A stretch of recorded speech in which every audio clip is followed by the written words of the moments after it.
sessions, 4 p.m. BST on a Wednesday afternoon. Today I've got Diane, Steve, and Clement with me. Diane, do you want to go first? This is the first time on the show. Do you want to give yourself an introduction and let the audience know who you are?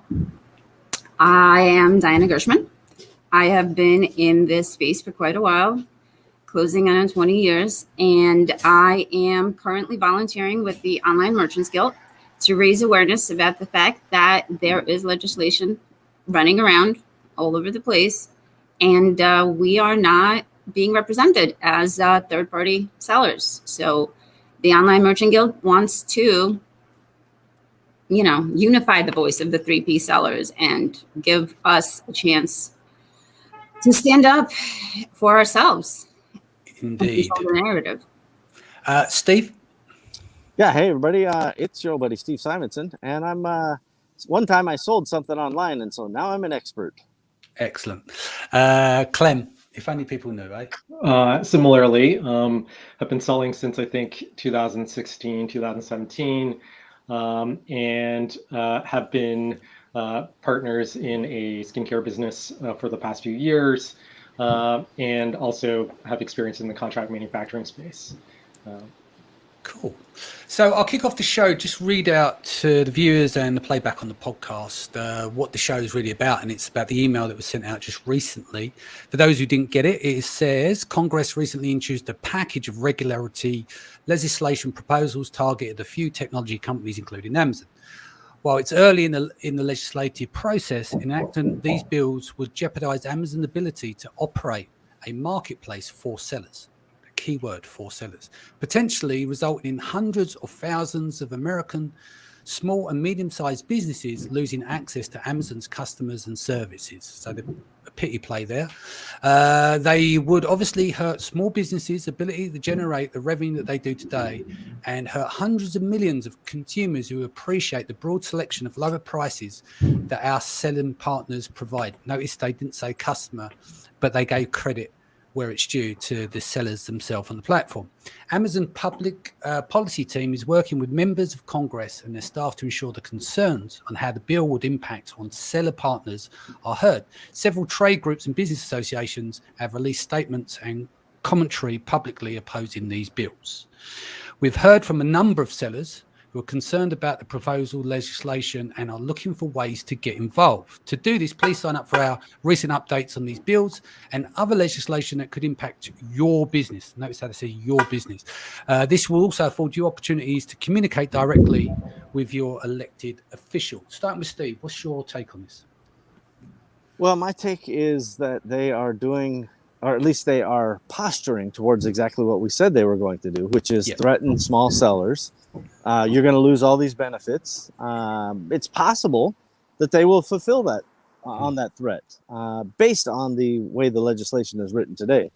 Yeah. So if I'm looking at this letter, I'm seeing Amazon saying, hey, anybody who wants to, respond to these kinds of threats, and I do have to say they're self-serving. They're self-serving for Amazon. Threats, yeah, that part is for sure. Now, it's possible we have some aligned interests here, but I don't think that Amazon is saying, let us help you. They're saying, please help us. And I'm not opposed to pairing up with Amazon. I'm not opposed to breaking up Amazon. I'm saying we need to figure that out. I don't have that answer yet, but Amazon is definitely, this is a self-serving message saying, come and help us put a pretty face on this problem. Yeah, without doubt. And they're not actually saying it in a clear way that they're asking sellers for help. They're still playing the big company mode. Is like, you're still pat on the head, you're the little sellers, and this is going to really affect you. Not talking about how it affects them. Then they did give credit there in terms of saying that the affordability of all these products at competitive prices online, which obviously just over 51 to 53% is external sellers, right? I think on the platform. So there's Q2 is 56%, if I'm not mistaken. Yeah, so it's 56%, but still. But the tone of their message, even at the end when it says your business, although that isn't a threat, you just read between the lines of it. It's arrogance, I think. It's definitely where I'd put that. Sorry, Steve, go on.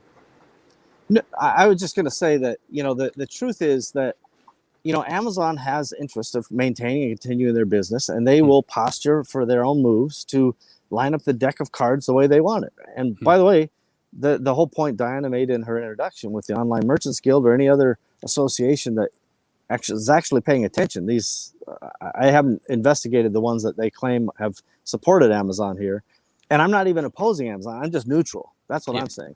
But I am saying merchants need a voice, and this is why, Paul Raffleson and the Online Merchants Guild in general, they are helping kind of rally that.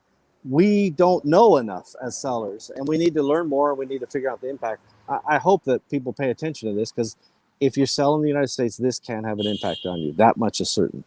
Indeed. Diana, what's your take on the, obviously bouncing off of Steve there on the email that went out?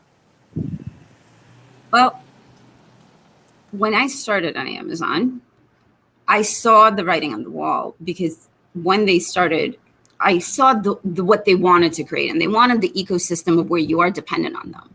And from day one, they wanted you to feel like you had a say.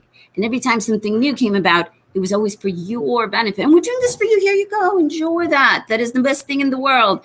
And you had to then deal with the ramifications and adapt to the change. And you either adapted or you died. And this isn't one of these cases where adapt or die. And the difference is, in this case, they are actually dependent on us. Like, Congress will more listen to the seller, to the human, than a corporation. Now, the problem still exists. Most sellers are in a silo where they just don't have enough capacity to go outside of their day-to-day routine, and they are busy. I'm on a podcast with you. I have knocks on my door at the office. I'm an operator. So this is how most operate in the day-to-day. They look out and they don't get to see the big picture. So this is the big picture.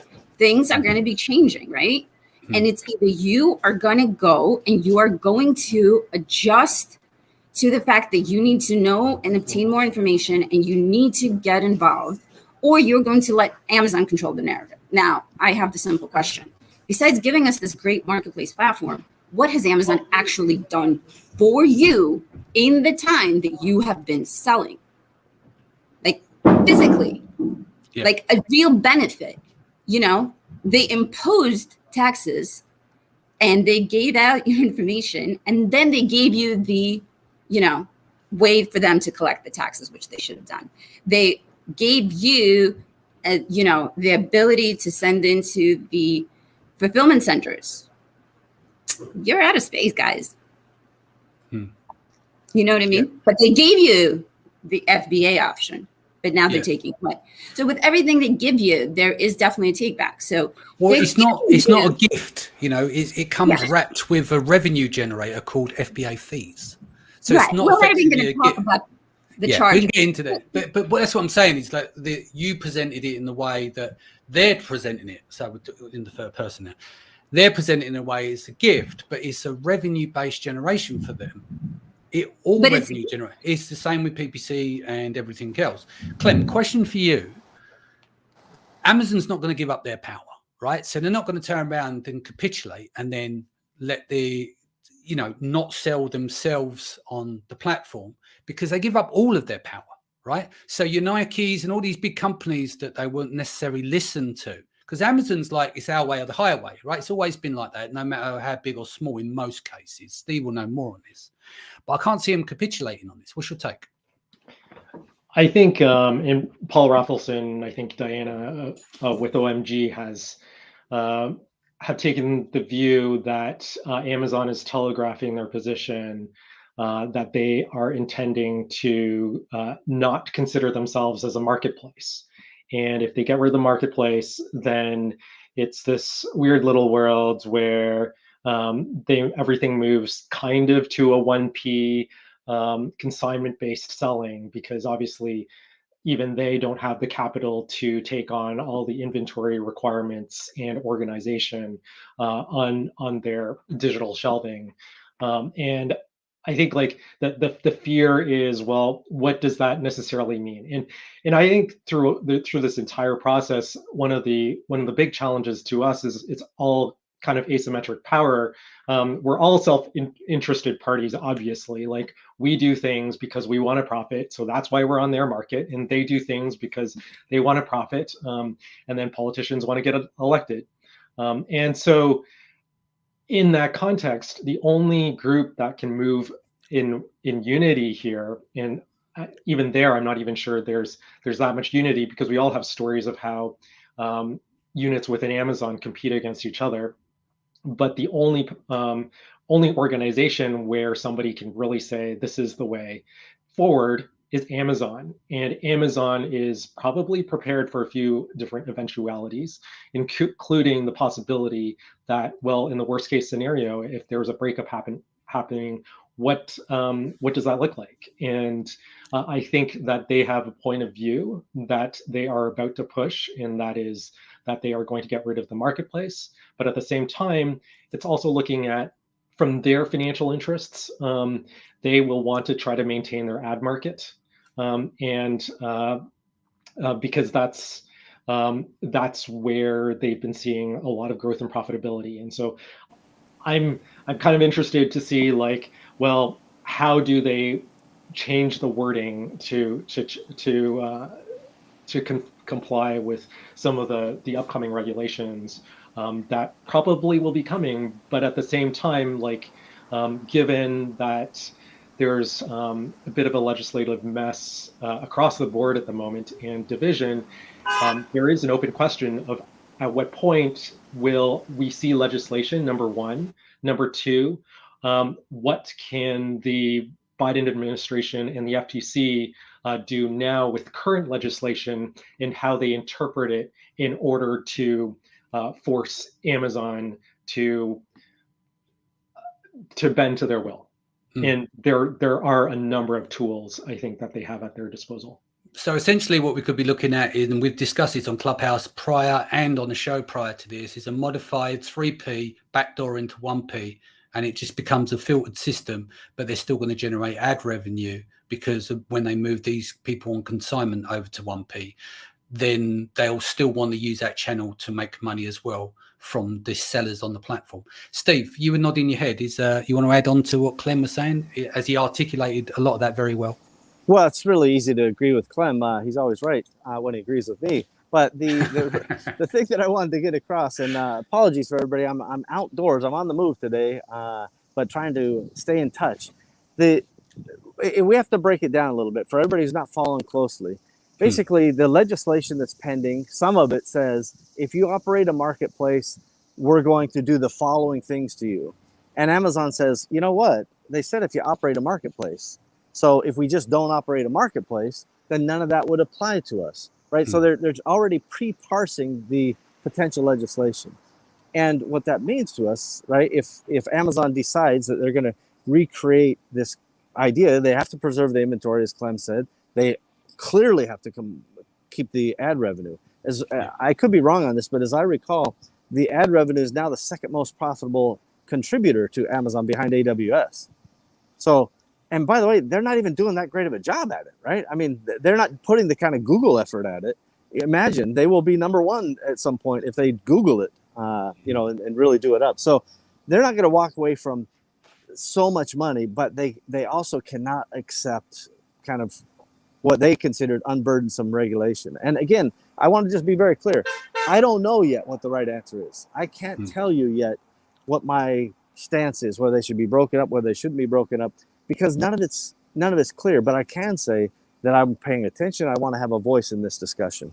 Yeah, agreed. And talking of a voice, Diana, sorry. What's your take on this here? What's the process, the point of strategy for you guys right at this moment? The discussion with you, Paul, and the rest of the team at the Guild.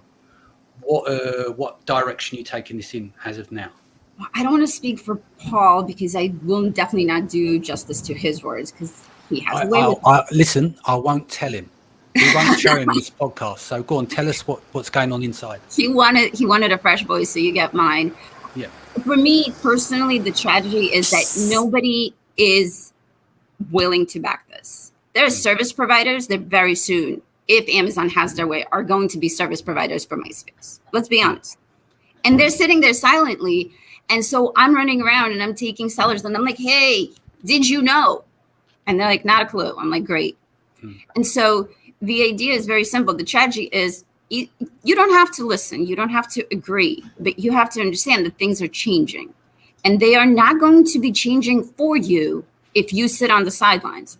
And the simple fact is the legislation is already there. If Congress gets to it now, we have some problems, budget, Taliban stuff, whatever, things are happening. So I don't think Amazon's like on top of the list, but it's there. The fact that it got there, we now must acknowledge it. We must acknowledge it. Not me acknowledging, screaming about it.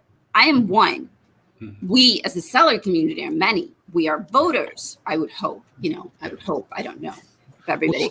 Well, part of this as well is that Steve hosted on a Clubhouse a few weeks ago, and he had Paul on. We were all there, and the main point of the discussion is the amount of money that you guys will probably need to have some political influence. And one of my comments were, the money's with the aggregators. It's like it's your problem, you've got all the money. But if we look and appeal to self-interest, the aggregators are buying up companies in the space. It's a good model for them, right? They're looking to do exits. It's in their interest to keep Amazon going, right? So, and not a lot of them, I'd say the top 3 to 5% who I've spoken to do have political influence because they've got investors in those said companies.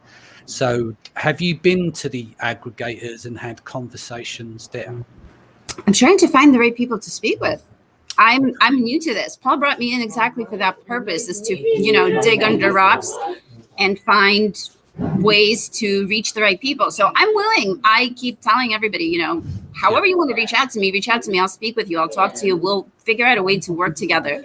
I will, play favorites if you need something, or if you want me to walk around and promote you because you donated, I'll do that. Because the next option is I'm going to shame you for not donating. Because it is a damn shame that you don't think that you are going to be left holding the bag as an aggregator. To me, the whole aggregation thing is a point that I'm still, fully processing. Can I make a suggestion? And maybe I'm just a bit old and long in the tooth. I've never seen shaming people just doesn't work, right? All you do is it gets their back up. And if you want the backup, then it's fine. I understand the point you're trying to get across. I would say appealing to them, to their business needs more so than shaming. Because I find that, it's the same with people online, when they're shouting at each other. I know you're doing, advocating and stuff for this, but they'll probably just shut up shop if we were to shame them. Do you know what I mean? Oh, I love a positive message. Positivity and happiness definitely brings people together. But there is also a point where you just have to hear the truth. And I really am not one for blowing smoke. So I will tell you honestly, Oh, no, there's difference. Tell it how it is. Yeah. But then they're shaming someone. Look, Well, I feel they should be advocating for themselves. I shouldn't be trying to tell them. That's what I mean. That they should self-interest. Yeah. It's Danny, have you been to New York? Because I'm in New York right now. Let me just tell you, we're going to shame the hell out of everybody. Your point is well made, which is we're going to go in with a positive message. And I'm not speaking for OMG or Diana specifically, but they do. They take it with a positive message. But we also have to give the counter argument. They're like, well, what happens if this doesn't work? And part of the issue is we don't know. That's the truth of it. I also think the aggregators will be fine. Right now, maybe their model breaks down on acquisitions. By the way, I'll also be fine. I'm not that worried. Amazon's not going to. Well, this is my point in saying is that with some of them have got political persuasion on the investment team. So Diana, you might be doing your thing over there. Maybe some of them are looking after self-interest, which actually is in the interest of other people, because if you've got people with political persuasion, then that's going to help everyone for the global good, if you like. But I don't know, Steve, have you been speaking with a lot of aggregators? I do talk to aggregators. We have not made the official pitch for money because we're trying to, with OMG, I'm working with a couple of the folks over there to basically come up with, hey, here's what our vision is, and here's what we want and why we want it in a very clear, concise, and small way. But I do want to point out that as much as I support not just OMG's efforts and anybody who's trying to get a voice, that what we're doing is we're all singing off of their sheet of music, whether it's Amazon or the legislature. We're singing to their tune. We could make an instant impact and improve sellers' lives and by the way, the lives of Amazon buyers, which is highly critical to Amazon paying attention. If we went to the legislator and said, hey, how about this? What if to sell online in a particular country, United States, for example, you needed a U.S. tax ID number, you need insurance, you need all these things, right? If we just said you need to have a level playing field, we improve the lives of sellers instantly, and we may be able to change the dialogue. So it's not just are we going to break them up or are we not going to break them up? There's plenty of reason to have a voice. And if you can just get, whether, I don't care if you're a Chinese seller, a Russian seller, a U.S. seller, if you all have to play by the same rules, tax rules, insurance rules, liability rules, review rules, all of those the same, that's a conversation worth having, and we can push that through legislation. And that, to me, is what gets me excited. Excellent. Clem, let's bring you in. You've been a bit quiet. I entirely agree with Steve, as usual. And I think like the one thing that I think, as he points out, is missing is like there is a world where regulators should be, and Amazon really should be promoting the interests of us sellers and as a market. And that's really, it's the marketplace that has really driven their growth. It's the marketplace that gives them the pricing power in their ad market. And it is in their interest to promote the health of the market, maybe not any individual seller, but in that scenario, and bear in mind, Congress, this is the same Congress that doesn't really know how Facebook makes its ad revenue. And so like there's a big opportunity there, right? If they have no idea about that, then Steve can run rings around them when we put him forward to Congress, yeah? Yeah, there's both a real opportunity and a real fear of what Congress could do in terms of if we all could have dimes or pennies for every time the words unintended consequences were associated with legislation, we wouldn't need to be Amazon sellers.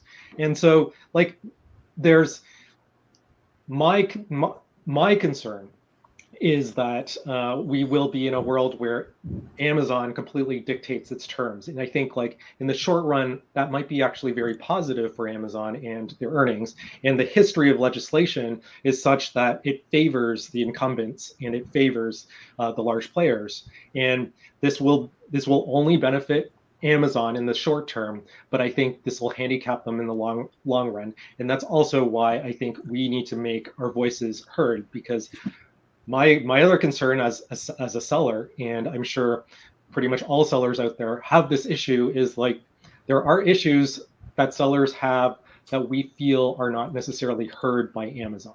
And whether it's the numbers of layers of management, whether it's the competing organizational units that deal with our specific issues, there are some big issues about their marketplace which should be fixed, even without legislation. And for sellers, I can't see anyone finding it attractive to go into the vendor program. I've never seen people come out alive. It's always the stressful thing when they're trying to get their catalog contributions back and everything else, and dealing with multiple invoices for small amounts, etc. Like the thought of that, I just think most sellers would just be turned off by it. They'd rather not go through that game if it's structured in that way. But I would imagine if they did go to 1P, it'll literally be, rebadged Seller Central effectively and just renamed over the top. Well, and it also comes back to like, well, why did Amazon become Amazon? And I think, and what is the real interesting side of Amazon is that it's a search engine, and it's a search engine for stuff. Yeah. And it's a platform for product discovery, which hasn't been superseded by anyone else. Yeah. And as such, like if it forces off or if it reduces and this legislation and the way that Amazon is framing it in terms of moving to adding a lot more friction for sellers to enter the market, we are going to have a lot less product discovery, which means less innovation in the market, which means by and large, the market gets a lot less efficient. And over time, this hurts Amazon. And frankly, I don't know that Amazon necessarily recognizes that as an aggregate. I have no faith that Congress recognizes that. And as sellers, we just move way too slowly individually. And that's also, I saw that question pop up.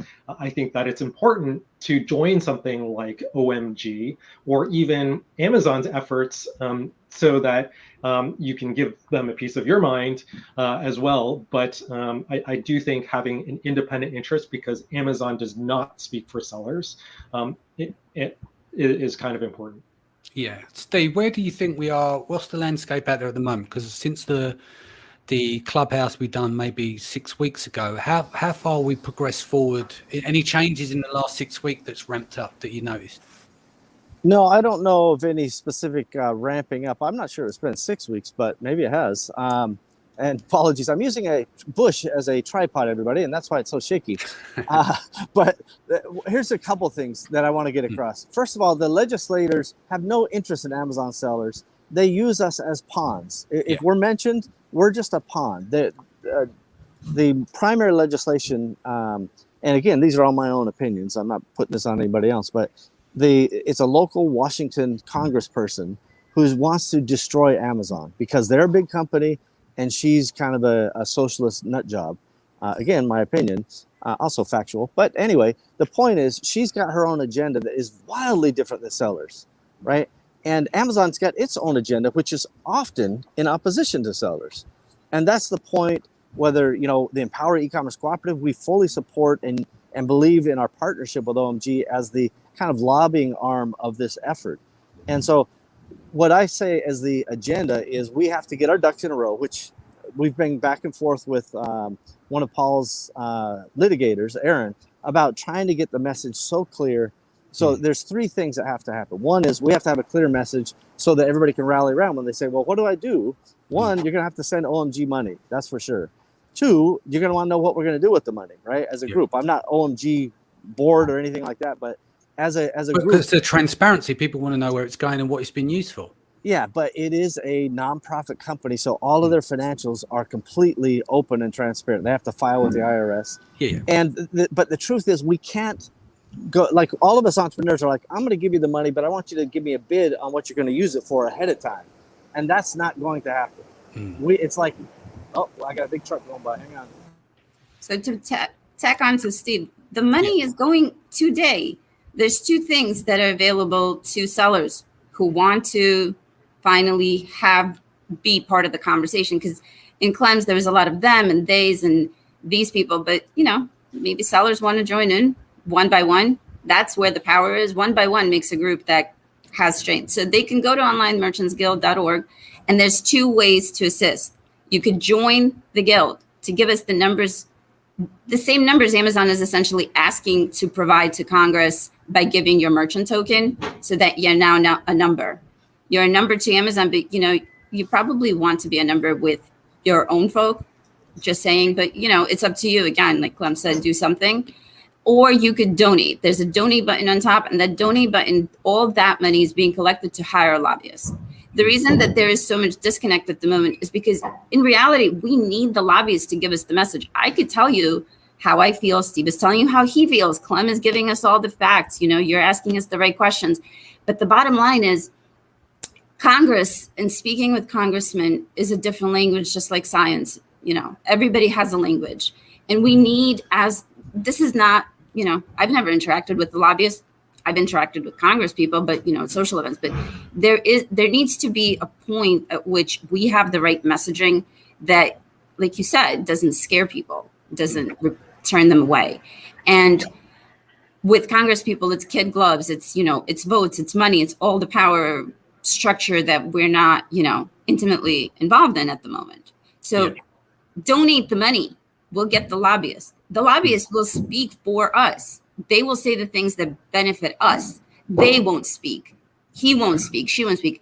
The person will be your representative, your voice. The voice may be slightly divided on certain little instances, but the bottom line is it will be representative of us. And it's going to go down the list of things that matter to us if we tell them what it is. Do you think that maybe what it is as well is because nothing's happened yet? Because things can be left too late. So you're raising money to lobby. Say that the uptake is not fast enough coming in to get the money. People are not understanding because they haven't felt the pain of it yet. What Steve happens? will be fine. I'll be when- fine. Clem Yeah. will be fine. You'll be fine. No, what I Sorry mean for is- those people. Yeah, what I mean is feel the pain of it is that it hasn't affected them yet. They know it's out there, it hasn't affected yet, so the donations come in. So my question is, what happens, when is it too late for people to turn around and go, do you know what, I need to get some money, because you need to get the money to lobbyists, you need to line up who the right partner is, the strategy and everything else. But let's just say stuff gets pushed through and you don't raise the money in time to get the lobbyists and it doesn't work out for us. When is the bar set too late? You know, like people can leave things to the last minute because when they might want to empty their pockets or donate or get involved is when it starts to actually hurt them rather than potentially hurt them. They should feel the hurt now. Yeah, but no one is. That's what I mean. Yeah, it's hard to. I'm sorry. It's hard for people to see the pain today because we're talking about. That's my point. Yeah, potential things. But I'll give you a clear example. There is no deadline that I can say, well, if we don't do it by September 17th, then we're screwed, right? Because nobody really knows, and timelines are kind of moving targets. But anybody who got screwed by the sales tax situation should know what's coming, right? So I was lobbying, and Paul and I were talking about this well before the Supreme Court ruling, saying Amazon is really screwing us here. We need to rally up, we need to get organized, and we need to go get them to start paying their taxes.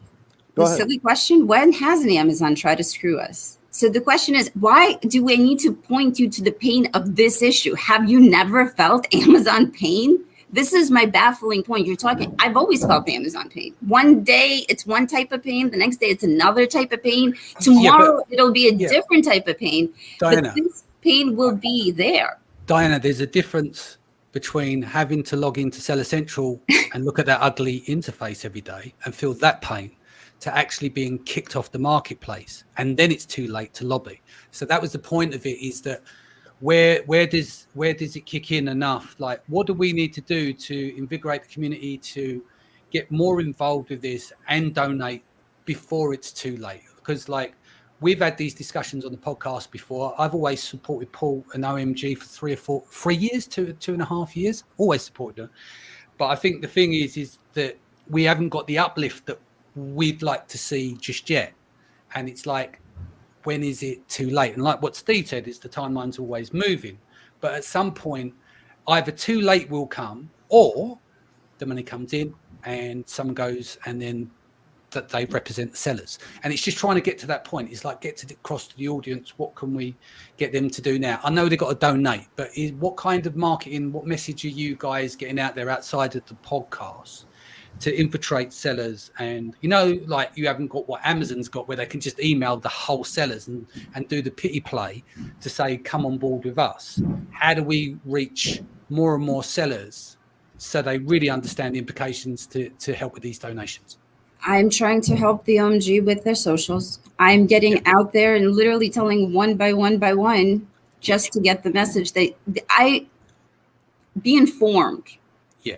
Getting that information, you'll start feeling the pain immediately. You'll want to do something about it. Just reading that message from Amazon should hurt you.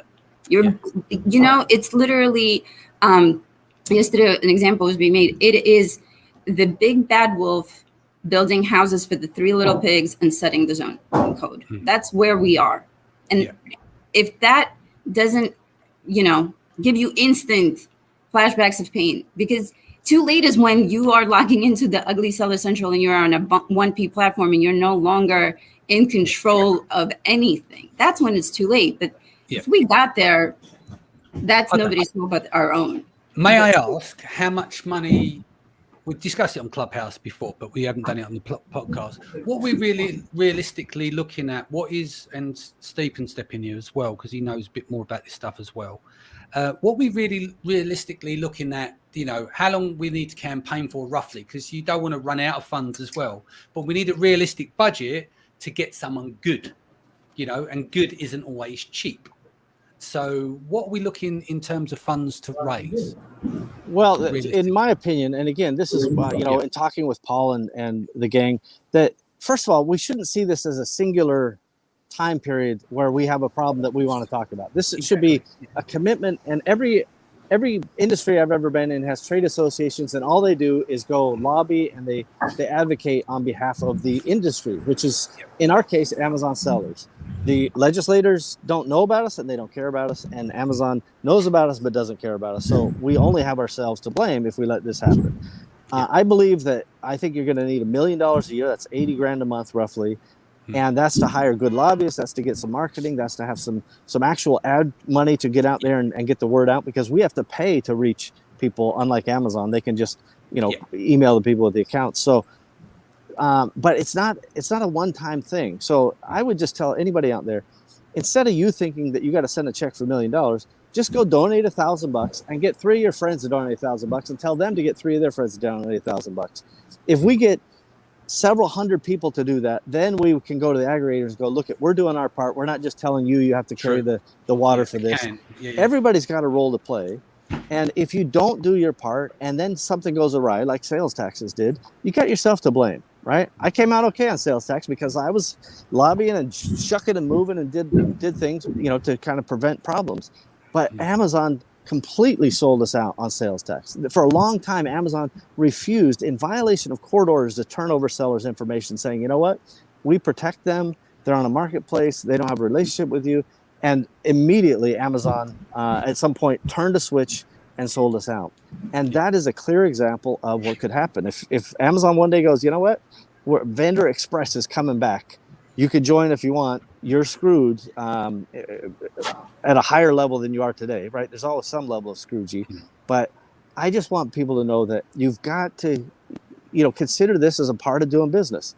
If it costs you $1,000 a year, that's not going to destroy your business, and it can have a huge impact for all sellers, yourself included. That's the kind of message that, a small seller. And by the way, if you're doing $10 million a year, you can afford more than $1,000. So go ahead and ratchet yourself up, right? Yeah, that's fair. That's my view. Excellent. Clem? And I'd add, to your earlier point, well, what's that drop dead date? And I don't think that anybody can say definitively when that date is, but we do know there are 3 milestones. And the first is Congress, and we don't know when Congress will act, and we feel fairly certain it's not going to be this session, only because there's a whole bunch of other crazy things going on. But both sides of the aisle do not like Amazon for different reasons. And so we know that legislation is coming, and it's bipartisan, and without a doubt. And then the second thing is the FTC. We don't know. We know that the FTC is building antitrust cases against pretty much all the large tech companies, but specifically the chair has written about Amazon in a less than positive manner in the past. And so it is in all likelihood that she will come out with that group will come up with some type of enforcement actions in the near future. And then the third thing is Amazon itself. Amazon itself may decide, okay, well, screw that. We don't even need. We're like Costco, or we're like Walmart, and this is the way it's going to be. And we aren't a marketplace anymore, so this isn't an issue. So any of these 3 items are imminent. Well, maybe not so much Congress, but definitely the FTC and whatever Amazon chooses to do if they decide to preempt this. And so I think sellers should be aware that the day of too late could be coming sooner rather than later. Cool. Sorry, go on, Clem, and then I'll move to the comments quickly. Yeah. Yeah, and beyond that, as Steve pointed out, there are always ongoing legislative issues in that friction between regulation and the way or what we do in business.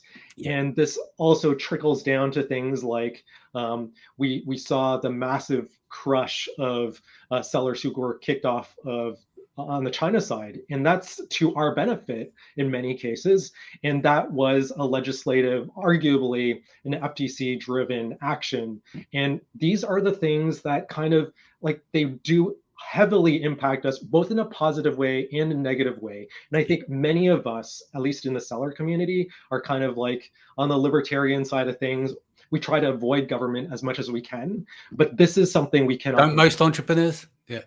Yes, government is coming, and whether or not we choose to see it, it is it's everywhere at this point. Yeah. SciB says there are thousands of sellers that could, should, would pay an annual sub to be in the association that reps sellers. Count me in all day long. So you've got one happy man there. Si's are regular on the show. Mohammed says, will Amazon's dominancy, would it be over if the bill gets through? And what will be the positive sides for sellers if the bill passes? Do you want to take that, Diane? I just unmute you 1 sec. Yeah, go on. Positive for sellers. Broken Amazon is less powerful Amazon, but we don't know what form it'll be broken up. Right now, there's just, all sorts of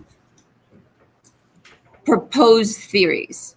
We come up with these theories, right? We don't know what's actually going to happen. Are they going to split up the logistics part? Are they going to split up the marketplace part along with the PPC part? Are they going to roll us up into the 1P vendor? And are we still going to have to promote ourselves in the 1P model to get any eyes on us? Like, there's no concrete way, but we know there's to be positives. We know there to be change, right? Change is coming. Yeah. Do we believe that change will be positive for us if we sit back on the sidelines? Right. And Steve has some rich friends, guys. I will take $100 donations from all the sellers out there and say thank you, because that will be the start of something that will give me the ability to continue talking to people. Like, I'm sitting here quietly because all my points are being made for me. I'm just, going to be like, cool. Please, Steve is your leader. And the funny thing is this, Steve will be fine. If any change happens, right? Steve has said this himself. So why are you guys not thinking about yourselves? Like, just for a minute. What actions?